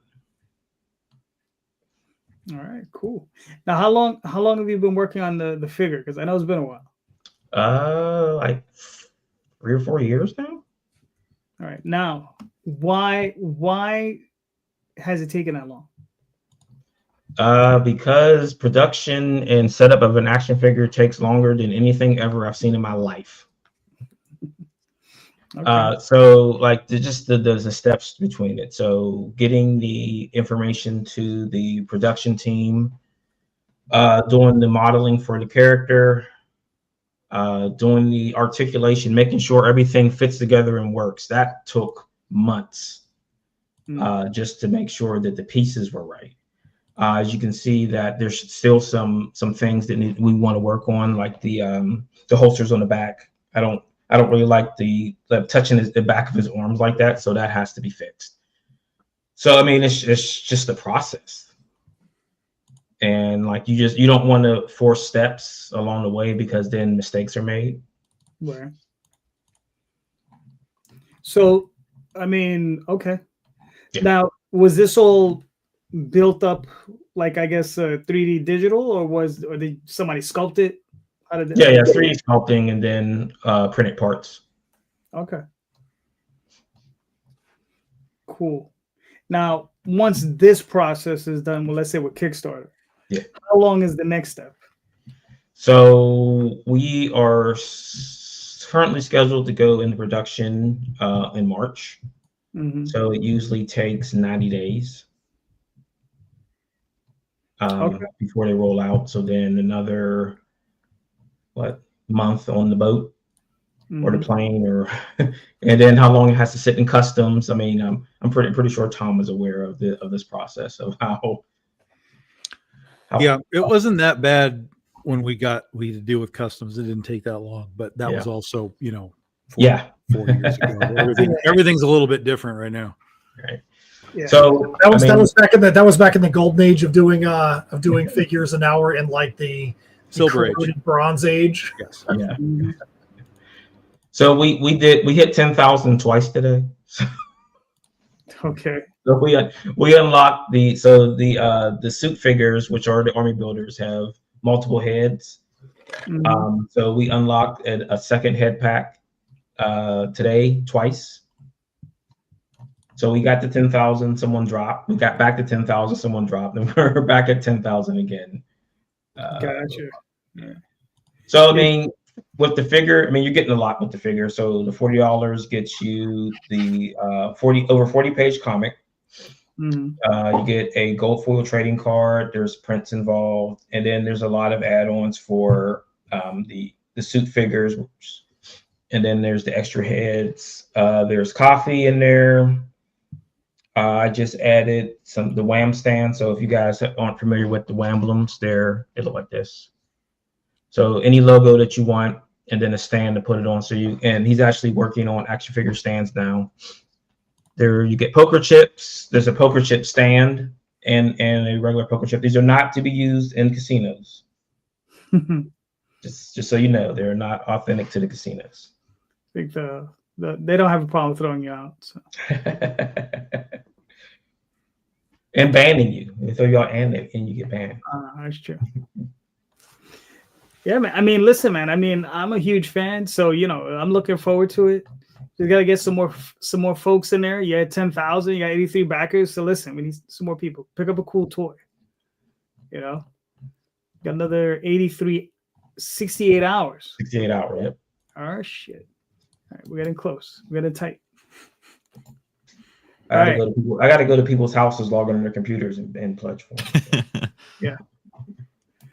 All right. So, Sam, I'm gonna ask this question. All right. Because I know I asked you to come up with a couple, so you might have to hold on to it. I'm dying to ask this question. Well, I'm not really, Wait, I set it up, so let's ask it. All right, so guys, you got the question. So give me one novel, one comic, a one shot, and one comic series that you found inspired you, right? And why? All right, so Nandor, you're. Oh no, sorry. It's actually because since Steph left, it kind of threw me off. Tom is up. I hate everything. Everything's terrible. So I inspire myself. It's kind of how that has to work. I mean, for me, I always kind of come back to sort of the one thing that sort of informed my comic book making was Chris Claremont and the X-Men. Like the way that he wrote characters in general, the way he kind of built stories. That was really early days for me of coming into comics, was like X-Men and then New Mutants and then, the expansion of the X universe. So that's always been something for me. And then more recently, Robert Kirkman, I got into Invincible before it was cool. And I always liked that too. I always liked that, the way that he did the world building through Invincible. And then he inadvertently taught me sort of how to end a series two ways. One is the right way and one is the wrong way. The wrong way is how he ended Invincible. That shit just would not end. It just kept going. There was like 3 different endings. Like you think you're done and you're like, nope, there's another ending. Oh, we're still going. Oh my God, it's over. All right. The right way to do it is Walking Dead, where you have this long running book that is absolutely impossible to land to stick the landing. There's no chance you can end this book and stick the landing. So what did he do? He bullshitted the market, told them that they were going to be soliciting out to issue 200, and he jumped out at issue 196 and said, "See ya." I was like, fuck you. That's brilliant. Because all that did was make people scramble for the book and want to know what the hell just happened. And all they could talk about was, oh, we didn't buy enough because it's the end of the book and we didn't know. And it changed the narrative of the ending. So I don't even know how it ended, if it was good or bad, but it changed the way that people talked about the ending. That is something that he could never end properly. It's impossible. It's like ending, a long running TV show. How many times do they have that perfect, final episode? It's impossible. So, I love that sort of opposite ends of the coin for the way he ended series, and somewhere in between those two is the truth. And I will find it for when I have to end my series. All right, cool. Nandor, what are your thoughts? Yeah, so I did pick. I picked all three. I was like, what do I have here that like books that have inspired me? I'll try to keep it brief. The novel that I chose was The Giver by Lois Lowry. This is one of my favorite novels that I've ever read. It's a young adult or juvenile fiction novel, but it's a really powerful story about a society that can no longer are not allowed to feel anything, no longer to like display any emotions. And it's like this dystopian novel about this idea. Before dystopian novels were popular, this book came out 20 or so years ago, but it's a beautiful book about the power of relationships. And what I love about it is that it's one of those timeless kind of all ages novels that you could give an adult or a kid and they could appreciate and read and learn something. There's a moral lesson in it, and a lot of my favorite stories have those types of moral lessons. So highly recommend people check out The Giver. For my comic choice, or like my one-shot kind of graphic novel, I chose The Sculptor by Scott McCloud. This is it's a beast of a book. I think it's over, I don't know, 400 or 500 pages, something like that. It is manga sized, but it is a hardcover. Scott McCloud was there, trying to preach the gospel of manga before anyone else was. He's, a prophet in terms of his ability to kind of see great storytelling and innovative storytelling. And The Sculptor is a great character study, what I love about it, but it's also a great commentary as a creator on the beauty and the power of art, but also the cost of art and how much it costs to be a creative person and the sacrifices you have to make to be able to bring something to life. And the character in the book, he makes a deal with death to be able to create anything as a sculptor. And it comes to life, and it comes to life beautifully. But his life, starts to unravel, and he starts to, see the consequences of his obsession. And so I find the book timeless and really inspiring, and also very relatable as a creative person. My one last choice is for like a series. I want to say it's Jim Kruger and Alex Ross's Earth X trilogy. This run is absolutely the best superhero story that I've ever read, and it's also the best love letter to the Stan Lee, Jack Kirby, Steve Ditko era of comics.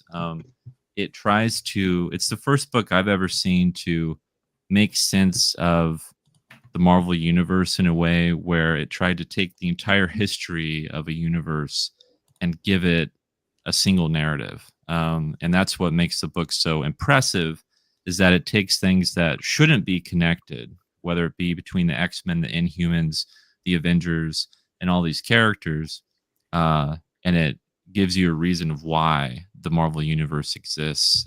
So it's a amazing story. The first Earth X arc, because there's Earth X, Universe X, and Paradise X, but the first arc was drawn by the great late John Paul Leon. His work is absolutely insane. And I love what I actually love about this book is not only the how grand it is, the grand design of it all, but it's a lot of the back matter material at the end of each issue, because there are these conversations that Machine Man X-51 has with Uatu the Watcher about humanity and existence and purpose and things like that. And those conversations have never left me. As a comic book reader, I read those, and I think it's some of the most beautiful comic book storytelling that I've ever read. So I highly recommend people check it out. All right, cool. Fair enough. Matt, what are your thoughts? So I'm not somebody that's big on, I've got to go get runs of comics, runs of series. It's just never been something that I did. But I would say that when I transitioned from being just a metal musician to getting into comics, that the one series that really inspired me was Lady Mechanica, because I mean the steampunk aesthetic, the environment that he puts a character in, just everything there was something that always appealed to me. And so every time I saw something, I always wanted to go and just pick it up and just take a look and just be not even as much into the story as much as just the visuals, and just be inspired by, yes, the crazy thing that I wanted to do was something that was going to be able to be done, and it was already being done. And when I say it was already being done at a crazy level, not that anything that we were doing with Heirs of Isildur had anything to do with what Lady Mechanica does, but it was something that actually existed and was something that could be successful in this world. And I would say the other thing was, which I feel like sounds kind of dopey when I say it, but I really liked when The Walking Dead came into the commercial world on TV. That was, I was one of those guys that really only got into The Walking Dead then, but that turned me around to be like, oh, let me go pick up all the massive books. I'm like, holy crap, there is so much Walking Dead, and these volumes are massive. I've got to go find a way to either pick one up, or I had friends that had them. Let me see if I can borrow these things, just because those were inspiring to me, just because I'm like, man, this guy has really worked hard to put a great series together, and then it turned into the TV show and the later series, which completely just fell apart in my opinion. But I digress, and I'm going to now turn the floor back over to the rest of you that have got to have much more intelligent answers, and especially like somebody else that just popped back in. I just popped back in. I was like, hey, if it's still going on, I'll just pop back in. Yep. I don't know what you're talking about, but I'm here. Nice, good of you to come back, Steph. Thank you. Well, I asked the question, so that I sent out to everybody. What's one novel, one comic, one shot, and one series that you found inspiring to you? Yes, I love that you sent this beforehand so that I could think about it. So as far as like an indie comic, there back in 2018 when I first started writing in indie comics, one of the first creators that I met, his name was Cody Johnson, I believe was his last name, and it was for a independent title that is no longer relevant, but at the time it was, and he wrote like a very classic horror short called Croak, and I loved it, and I was like, this is exactly the type of stuff that I want to write. And so I kind of like got to know him a little bit. I think he's doing like more film stuff now. I think he's stepped away from comics as far as I know now, but doesn't matter, because at the time that's what spoke to me. So that was my indie like one shot. Like that was a short, I think it was like maybe like an 8 to 10 page comic at the time.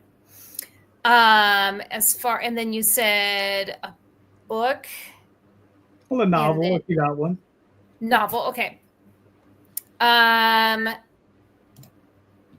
had two titles in my mind. Okay, so you said like a comic graphic novel, or it could be a graphic novel. Okay. As far as a whole, what spoke to me was Batman Long Halloween. That was kind of like an ultimate kind of segue into what I was wanting to do, and then like kind of tying it into the big two. I read it over and over and over. In fact, I should probably read it again before Halloween if I have time. But that was one that just stuck out for me and kind of got me into mainstream comics at a younger age. And then you said what were the three again? Remind me. So it was a novel or and a long a long series. Okay. Yeah. Long series. I would say, gosh, I really love like Swamp Thing. I really loved anything with that. I know that's probably doesn't quite fit with long series, but I was kind of thinking of it when you sent that to me. Mm-hmm. And that's what stuck out to me. And maybe because it's Halloween season and all that kind of stuff. But yeah, those are my answers. Yeah. All right, cool. Yeah. And yes, depending on who's working on it, Alan Moore did a long run, and so did a number of creators did long runs on Swamp Thing. So 100%. I mean, obviously, Alan Moore Swamp Thing is amazing, but maybe I'm just in like that Halloween horror frame of mind. So that's like what popped into my head right now. I know one of the big things you talked about when you met was Hellboy as well. I know you were really big into your Hellboy. Hellboy is absolutely Hellboy. I love Mignola. I love that he is able to do both. I wish that we could do both. I wish that we could write and draw. I mean, if only, right? So Hellboy is definitely like what Matt said. Like that's been a big influence. Thank you. There we go. That's the word I was looking for. Thank you. Yes. All right, cool. Sam, what are your thoughts? Oh, you're muted. You muted. For me, elementary school, I was introduced to The Hobbit. That was the first thing that inspired me when I realized that through just words, you can go on amazing adventures. And the first comic book that inspired me was Sergeant Rock by Joe Kubert. His art was just fantastic. And I was a big G.I. Joe collector as a kid. And when I saw this military comic book, I was just hooked. It's hard with one-shots. I mean, because I grew up with the Image era, and there was a lot of one-shots in Image that had one-offs. But one, I don't know if it's a one-shot, but it was like a one-shot team-up between Spawn and Wildcats. I really enjoyed that. That was the time where like all the characters were just flying off the pages, and there was this big splash, dynamic page, illustrations. I'm an artist, so I was inspired by that stuff. So for me, it was through storytelling, it was The Hobbit. Through visuals, it was Joe Kubert, and just through just awe was Flash, and pizzazz was Wildcat Spawn. All right, that's fair. Mr. Wynn. Yes, sir. So I couldn't think of a good one shot, but for a novel, I'll say Christine, because it showed me how obsession works as far as a story component. And then for a series, I will echo Tom with Claremont and his X-Men run from the 80s and through the 90s. Because that's the edge, pretty much, is that way of storytelling, the long form storytelling, and dropping hints and getting to a point. All right, cool. For myself, for a novel, it would be Frank Herbert's Dune. Primarily because in that book, when I read it, I was probably like 13, maybe 12. There's a certain, and being a recovering Catholic, there is there's a through line of religion, fanaticism, just the awe and spectacle of being religious. If you've ever gone into a church, a big church, especially a cathedral, you might understand what I'm talking about, especially if you are religious on any level. Or if you grew up that way, you might have some understanding of it.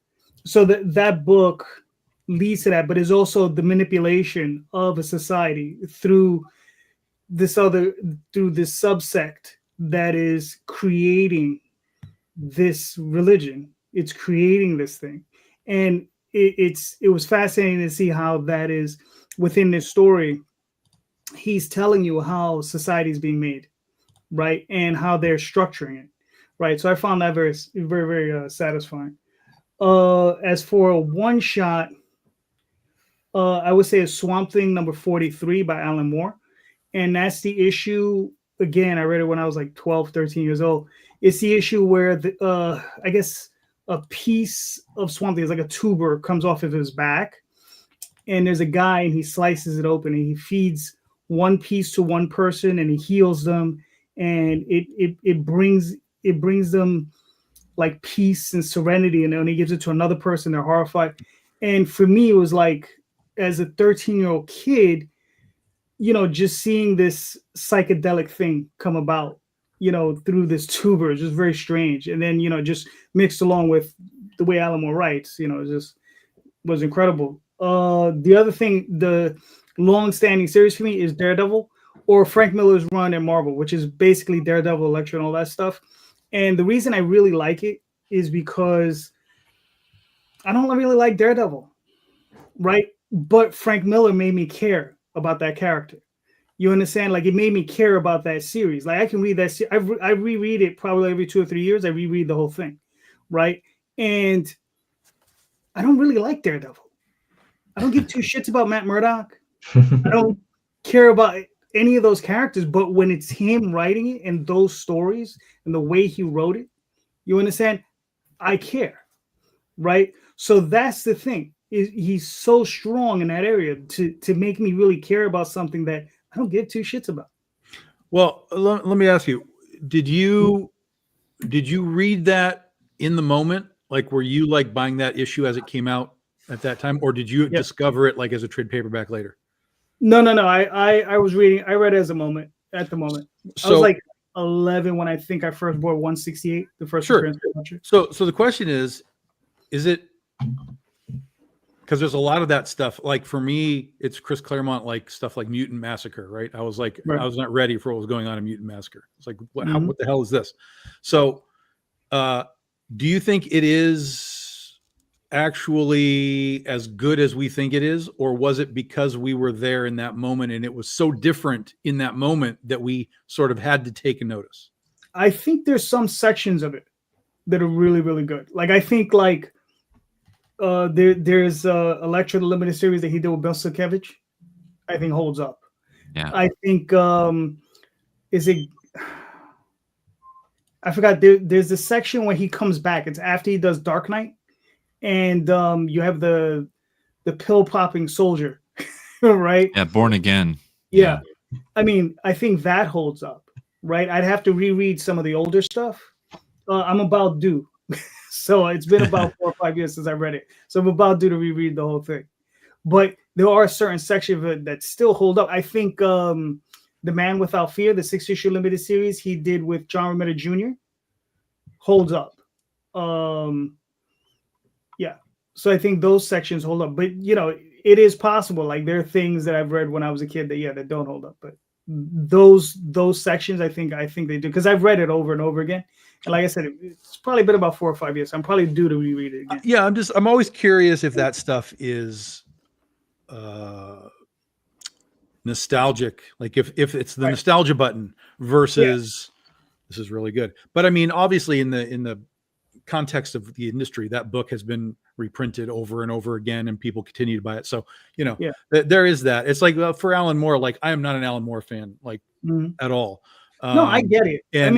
But other people really dig it. So, but I'm always just kind of curious as to where people like sort of experience that stuff to kind of see, like, is that a nostalgia trigger or, is it something that, that I'm just not getting myself?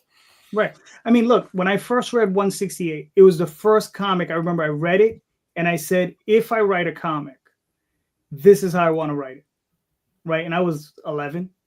Right. I mean, that was, the process. I was like, that was the inspiration. It was just like, boom, like, okay, this is what I want to see. And I've been trying to catch this son of a bitch ever since.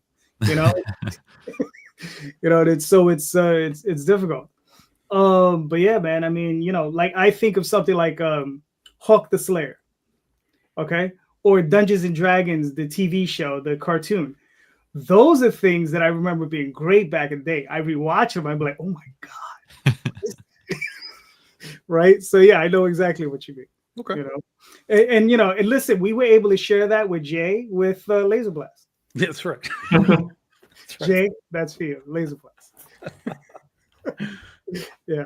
Oh, and I haven't read it in a long time, and I would say for a one shot, God Loves Man Kills, Chris Claremont. I think that was a really good one. I haven't read it in a long time, but I got it in the collection. I should probably pull it out and give it a reread. But I remember that being really good as far as a one shot story. All right, ladies, gentlemen, this has been fantastic. We made it to hour 2, so thank you. This was great. Steph, let's start with you. Where can we find you and your work?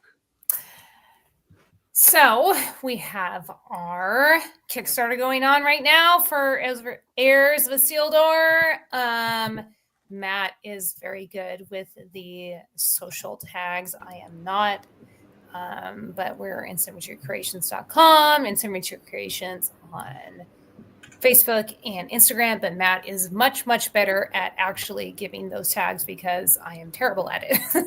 So he will be the one to tell you where to go because I will inevitably mess it up or forget something because we have like 50 links that you can go to. So if you want, the best place, go to linktree.com/InSymmetry Creations. That's got all the links to our different titles, to our website, to our blog, to music videos, to music. Steph also writes for freelance for places like Creepy Kingdom, Horror Geek Life, and Fangoria. There's links to all of her different articles that she has up there. But right now, the absolute most important place that you can go find us is at tinyurl.com/heirs TPP5. That is HEIRS TPP5. That is the finale episode for the Perilous Prospects that is up on Kickstarter right now. It doesn't matter if you're a $1 backer or a $100 backer. We celebrate every single one that backs our campaigns, and we really want to see this thing end with a bang. We're going to have our end of campaign live stream on Halloween, and a lot of people are asking if we're going to dress up for our Halloween live stream in the middle of the day, and I think that we kind of have no choice. But the more people that back it is the more that we're going to be convinced that we have no choice but to do that. More than Matt just putting on a top hat because he does that all the time. That's right. I'll do something that's not a top hat. Yeah, that is a You're going to throw on the jacket too. I'll do something that's totally ridiculous. All right, cool. Tom, where can they find you and your work, sir? BigDogInc.com. That'll take you to the store. We're on all the social medias. We just launched the BD15 anthology just last night. So we got 17 days left to go. If you are not familiar with Big Dog Inc. stuff, this is a great place to start. All the stories are written so that you know exactly what's going on. You don't have to worry about continuity or any of that kind of stuff. Just jump in and you can get the last few anthologies as well. So you get a nice mix of everything that we do. All right, cool. Nandor? Yeah, thank you so much, JD. It's been a pleasure being on and talking with all you guys. So yes, go check out Seasons Volumes 1 and 2 on Kickstarter right now. And we have about 25 days left. And if you are into, graphic novels, if you want a full-length story with each book, over, almost like 250 pages of content of story there, check it out. You can find me on Substack. What I go under Foxhole Comics is my imprint. And you can find me at foxholecomics.substack.com for my newsletter. I usually do topical newsletters on, things that I'm interested in talking about, comics related, obviously. I also have a YouTube channel, Foxhole Comics, and I'll do video essays and live streams and unboxings of, new projects that are shipped to me, and I get to show off and celebrate with everyone. And then I also have a story in This Ink Runs Cold. It's an anthology that Scott Morse put together with a lot of creators across the industry that you can get through Alan Spiegel Fine Arts. And I'll also have a graphic novel coming out next year through Gungnir Books. I'm working with Steve Orlando on a hardcover graphic novel that I'm really excited about. So be on the lookout for that in 2026. And yeah. We are $396 away from this mystery stretch goal, and we've already unlocked 4 of the milestone goals. So check out Forbidden on Kickstarter right now. 17 days left to go. 200-page graphic novel, omnibus, whatever you want to call it. Full color. It's pretty dope. That's it. Mr. Wynn. Yes, sir. How you doing? So you can catch me on comicsburg.com. All the links to the socials are there.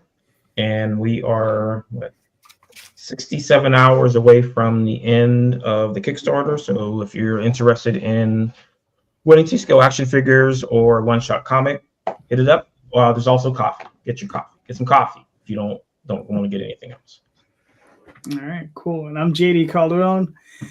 You can find me on Instagram, Twitter, Facebook, all those different places, theoswaldchronicles.com, 12talesonline.com, and primarily right now on Kickstarter with the Oswald Chronicles. I didn't put it up because we were a little pressed for time. I wanted to get in that question. So thank you, everybody, for being here. And one last thing, everybody, please check out the show notes, because in the show notes are links to all these projects all these creators are talking about, all right? And all these creators, they're all making great books. So please click those links, buy those books, because all these creators, they all deserve your support, all right? Because they're all doing great work. So please check out those books, click those links, buy them now. And just remember, everyone, read more indie comics, especially ours. Thank you so much, everyone. Have a good night. See ya. See ya. Bye.